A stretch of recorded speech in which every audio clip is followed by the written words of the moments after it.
आरव का शहर बहुत शोर शराबे वाला था, लेकिन उसके मन के भीतर का शोर उससे भी तेज था। ऑफिस की फाइलों और ईमेल के ढेर के पीछे वो कहीं खो गया था। उसे ऐसा लगता था जैसे वो एक गहरी खाई में गिर रहा है। घर लौटने पर भी शांति नहीं मिलती थी।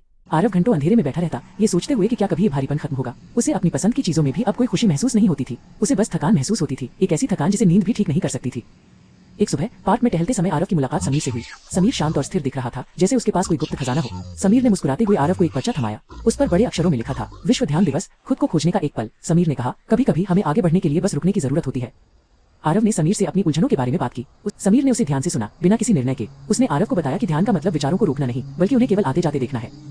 समीर ने आरव को एक सरल अभ्यास सिखाया। उसने कहा, अपनी आंखें बंद करो और अपनी सांस पर ध्यान दो। महसूस करो कि हवा कैसे अंदर जाती है और कैसे बाहर आती है। बस ही वो डोर है जो हमें वर्तमान से जोड़ती है। अगले दिन आरव ने कोशिश करने का फैसला किया। वो अपने कमरे में जमीन पर बैठा, उसका दिमाग इधर उधर भाग रहा था। पेंडिंग काम, कल की मीटिंग और पुरानी बातें। वो बेचैन हो रहा था। कुछ ही मिनटों में उसके विचार तूफानी लहरों की तरह उसे घेरने लगे। लगा कि उसका मन एक पिंजरे की तरह है जिसमें वो कैद है। वो उठने ही वाला था कि उसे समीर की बात याद आई, विचारों से लड़ो मत, बस उन्हें बादलों की तरह गुजरने दो। और फिर अचानक एक पल के लिए सब कुछ ठहर गया। आरव ने एक बहुत गहरी और लंबी सांस ली। उस एक पल में कोई ईमेल नहीं था, कोई डेडलाइन नहीं थी, कोई दुख नहीं था। बस वो था और उसकी सांस थी। उसे महसूस हुआ कि उसके फेफड़े पहली बार पूरी तरह से हवा से भरे हैं। यह एहसास अद्भुत था। आरव ने सीखा कि कैसे अपने काम के बीच में भी छोटे छोटे ब्रेक लेकर खुद को शांत करना है। उसने महसूस किया कि वो अब अपनी समस्याओं से भाग नहीं रहा है, बल्कि उनका सामना करने की शक्ति जुटा पा रहा है। उसने फिर से मुस्कुराना और जीना सीख लिया था। दुनिया अब भी वैसी ही भाग दौड़ वाली थी, लेकिन आरव अब बदल गया था। उसने जान लिया था कि शांति बाहर नहीं, बल्कि उसके अपने भीतर की सांसों में बसी है।